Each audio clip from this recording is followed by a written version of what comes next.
dreaming. Let me share this whole new world.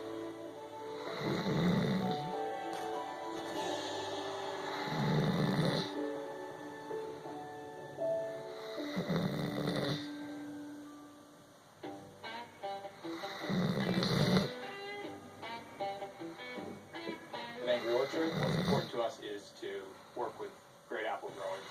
Some of those apples come from small family farms in coastal France. Some of those apples come from the Hudson Valley.